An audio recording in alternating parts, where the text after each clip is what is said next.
Now in 2024, where we'll be heading into year 5, it flip-flops. I would say I grieve more as the daughter for her dad than the caregiving daughter who took care of her dad.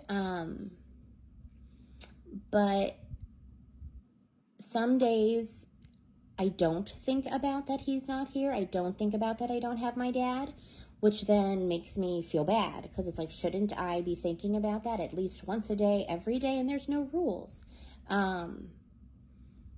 So that strikes me, and I don't know if that's also because of, oh, my dog's whining next to me. I don't know if that's because our relationship was a struggle towards the end.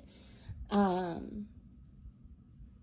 don't know. But some days, and I'm if we're going to be full disclosure honest, multiple days in a row, I don't think about him. And I don't think about that I don't have him in my life. And then there's other days where it comes up, or it's discussed in the house. We discuss my dad or Pop. But I'm at the point where I don't grieve while we talk about him. We just talk about him. But yeah, that's not to say after I make this video I might have a good old cry, but it's changed, this process.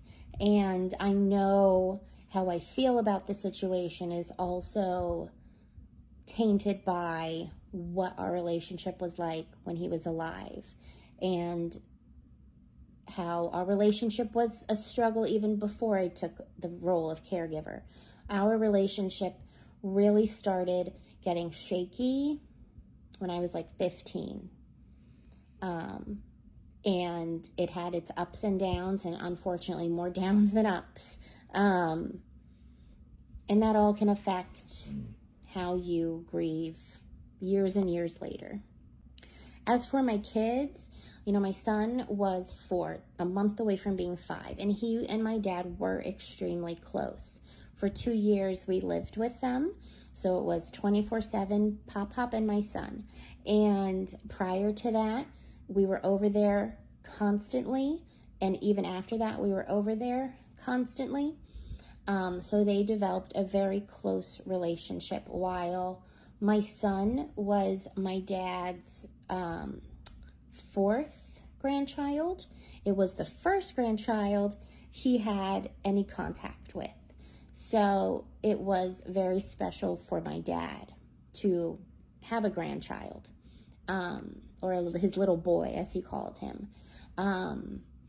Now at 9, my son has memories of his Pop, but I can see as the years go on, the connection he felt with him is dissipating.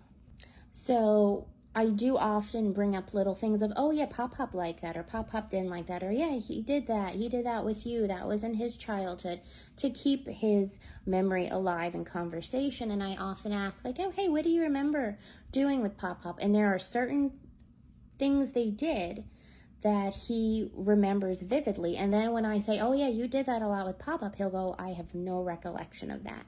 So in the beginning, it was hard for him. There were questions of, could we ever see Pop again? Or there was one time he was playing with my daughter, who was 1, and as a couple months went on, maybe 4 or 5 months, they were playing, like ordering things online, and my son goes to my daughter, I'd like to order Pop to come back. Oh, so in the beginning it was harder, and now it's similar to just telling stories, but there's no more, I think, grief on his part in the way we would call grief, Unfortunately, my daughter has no memories of him whatsoever. She turned a year old the month before he passed away. I don't even have that many pictures of them together. My dad didn't like his picture taken, and I respected that. It sent him into a deep depression to have his picture taken. And I know everybody's take the pictures, but I didn't, and I'm okay with that. I hold no regrets for that. But my daughter has zero memory And I can empathize with her because my own grandma, my mom's mom, passed when I was 3, and I have no memories of her. I have pictures, so I can kind of like superimpose things in my brain. So I grieve for a loss of never knowing, which is probably, I can only assume what my daughter will have as she gets older. But we tell stories and stuff, but there's a complete disconnect because she didn't know him. I will say before I end this video, probably more so what affects me than my own personal grief for my dad is what I'll call like secondhand grief. For me, secondhand grief is thinking about how other people are affected by his loss, be it my kids, be it his siblings, my dad's brother, specifically his older brother, whom he was extremely close with. I think about what could my half-sisters who we're estranged from be thinking or feeling, if anything. So I get secondhand grief based on other people's grief.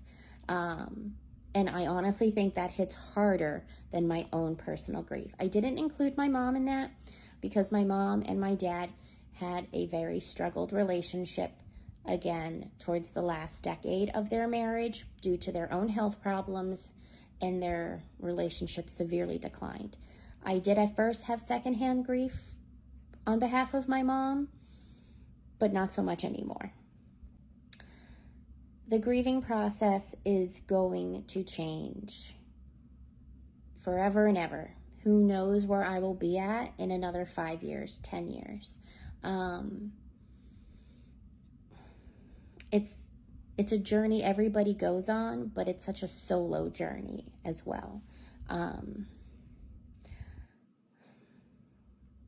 So if this is a fresh journey for you, it's going to have a lot of speed bumps, a lot of potholes. You're going to hit a sinkhole every now and then and have to climb out of it. And then you're going to climb mountains and feel great until you hit that decline. There's so many metaphors and symbolism and motifs you could use. But at the end of the day, it's a journey all of yours. It's just your journey. And I wish you weren't on it. I wish none of us had to go on it. But unfortunately, that's the circle of life, huh? I hope you're doing okay. And I'll talk to you later. Bye.